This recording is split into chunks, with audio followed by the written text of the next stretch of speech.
Hello everyone and welcome back. My name is Sierra Tejas. I'm with Briggs Freeman Sotheby's International Realty here in Dallas, Texas, and we are continuing our series on the new construction process. So today we are going to talk about choosing your builder. So first, before we get into that, let's talk about the three different types of kind of new builds. So we've got a spec home, which spec home is short for speculation. And this type of house is one that you have a builder bought a piece of land, built a home on it, and we don't know who the buyer is going to be. They've kind of chosen everything and figured out all the finishes and all of that stuff, and you're buying it when it's already done or really close to being done. So you don't have as much opportunity in a spec home to pick out those last minute little details than you would if you were doing a fully custom home, but it's still an option. I have worked with builders who will go in and make some little changes here or there and help you kind of keep that aesthetic the same as what they originally planned. So it's not completely out of the question, but just know a spec home, you don't have as many options as you would in a fully custom home, okay?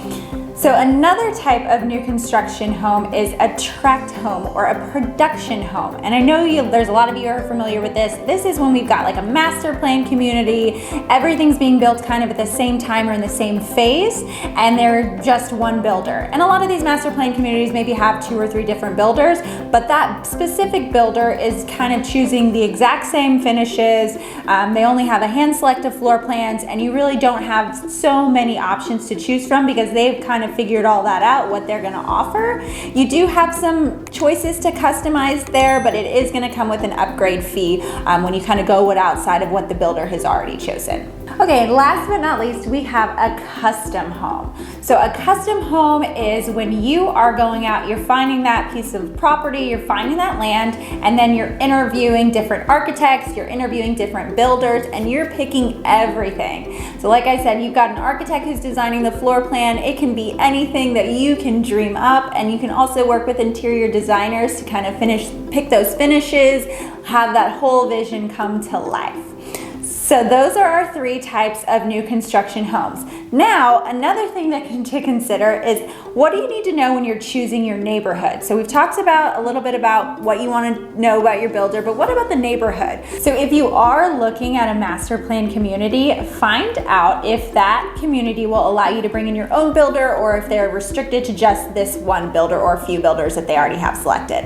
And if you are able to bring in your own builder, then do the research. Unfortunately, there are so many people who make a lot of promises, but they may cut corners on materials and finishes and maybe not even do everything that they said they were going to do for you. So do your research. If you can, ask for references. And I'm not saying if you can, I'm sorry, ask for references. Not if you can, of course you can. Ask for references, see if you can tour a model home that they've already done, and take somebody along with you that can kind of look around, maybe has a little bit more knowledge to check on the craftsmanship and see how well that home is built for you. And then some additional questions to ask if you are selecting your own builder or going with a master plan community is, do they require you to use their preferred lender?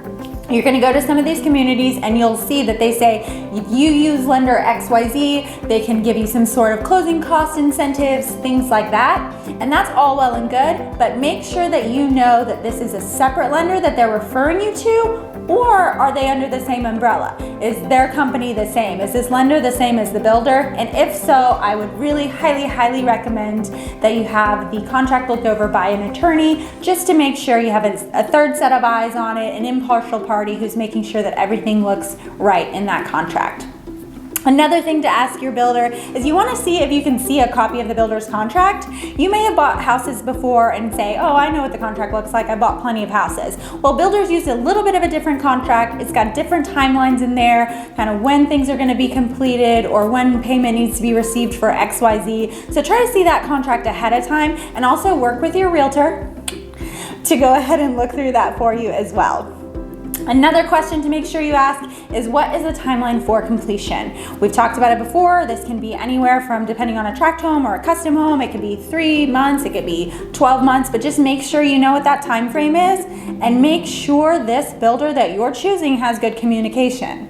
So when you're asking all these questions, if they're not getting back to you very timely, that's a sign that their communication isn't good, and that's important for us, okay? So make sure you have communication. It's key.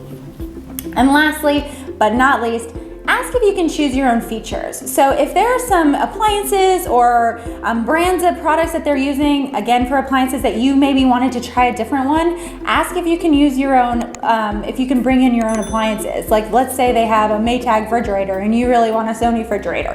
Are they gonna allow you to bring in your own products? I mean, you can even kind of buy them a little bit cheaper if that's an option. A lot of times this is gonna depend on if you are able to kind of bring in those products and not kind of mess with the timeline or the overall build. But that's really important to know too, if you kind of had it in your mind that, oh, well, I'll maybe save some money on appliances because I could just buy them myself because I get a discount or I shop at Costco or whatever it is. Make sure you ask those questions ahead of time so that you know exactly what you're looking for, what you're looking at, and if the builder is right for you. So we only have one part left of this series. We're gonna go through that next week, but it is the fun part. It's choosing your options and closing. So please make sure to come back and watch the last part of the series. Comment here if you have any experiences that you want to share with the group that you think will be helpful for everybody. And also like and subscribe for me. Set your alerts if you haven't already. And I can't wait to bring you the last video of this series. Thanks.